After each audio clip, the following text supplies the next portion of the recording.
हिंदू धर्म के प्रमुख ग्रंथ के उत्तर रामायण के अनुसार जब अश्वमेध यज्ञ पूरा हो गया तो श्रीराम ने एक बहुत बड़ी सभा का आयोजन किया, जिसमें उन्होंने सभी देवता, ऋषि, मुनि, किन्नरों, यक्षों और राजाओं आदि को उसमें आमंत्रित किया। कहा जाता है कि सभा में आए नारद मुनि के भड़काने पर सभा में प्रस्तुत एक राजा ने ऋषि विश्वामित्र को छोड़कर सबको प्रणाम किया, जिससे ऋषि विश्वामित्र क्रोधित हो उठे और उन्होंने भगवान श्रीराम से कहा कि अगर सूर्यास्त से पहले श्रीराम ने उस राजा को मृत्युदंड नहीं दिया तो वो उन्हें श्राप दे देंगे। इस पर श्रीराम ने उस राजा को सूर्यास्त से पूर्व मारने का प्रण ले लिया।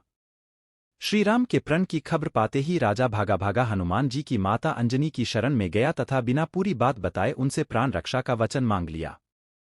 तब माता अंजनी ने हनुमान जी को राजन की प्राण रक्षा का आदेश दिया। हनुमान जी ने श्रीराम की शपथ लेकर कहा कि कोई भी राजन का बाल भी बाका नहीं कर पाएगा, परंतु जब राजन ने बताया कि भगवान श्रीराम ने ही उसका वध करने का प्रण किया है तो हनुमान जी धर्म संकट में पड़ गए कि राजन के प्राण कैसे बचाएं और माता का दिया वचन कैसे पूरा करें तथा भगवान श्रीराम को श्राप से कैसे बचाएं। धर्म संकट में फंसे हनुमान जी को एक योजना सूझी। हनुमान जी ने राजन से सरयू नदी के तट पर जाकर राम नाम जपने के लिए कहा। हनुमान जी खुद सूक्ष्म रूप में राजन के पीछे छिप गए।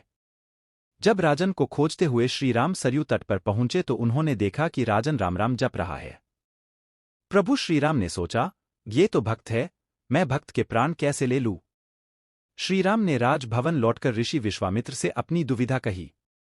विश्वामित्र अपनी बात पर अड़िग रहे और जिस पर श्रीराम को फिर से राजन के प्राण लेने के लिए सरयू तट पर लौटना पड़ा। अब श्रीराम के समक्ष भी धर्म संकट खड़ा हो गया कि कैसे वो राम नाम जप रहे अपने ही भक्त का वध करें।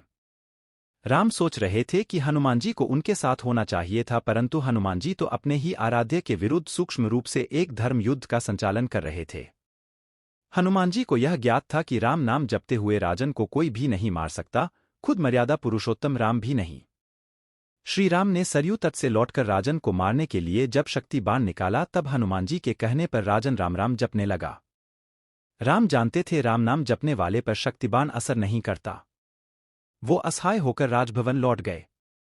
विश्वामित्र उन्हें लौटा देखकर श्राप देने को उतारू हो गए और राम को फिर सरयू तट पर जाना पड़ा। इस बार राजा हनुमान जी के इशारे पर जय जय सियाराम जय जय हनुमान गा रहा था। प्रभु श्री राम ने सोचा कि मेरे नाम के साथ साथ ये राजन शक्ति और भक्ति की जय बोल रहा है, ऐसे में कोई अस्त्र शस्त्र इसे मार नहीं सकता। इस संकट को देखकर श्रीराम मूर्छित हो गए। तब ऋषि वशिष्ठ ने ऋषि विश्वामित्र को सलाह दी कि राम को इस तरह संकट में न डालें।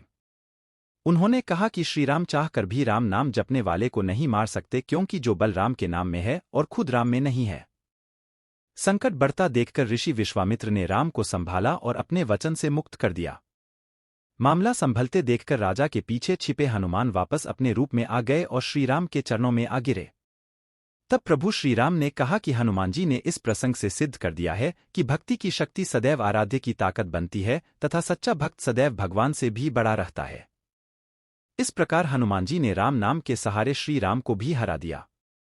धन्य है राम नाम और धन्य धन्य है प्रभु श्री राम के भक्त हनुमान।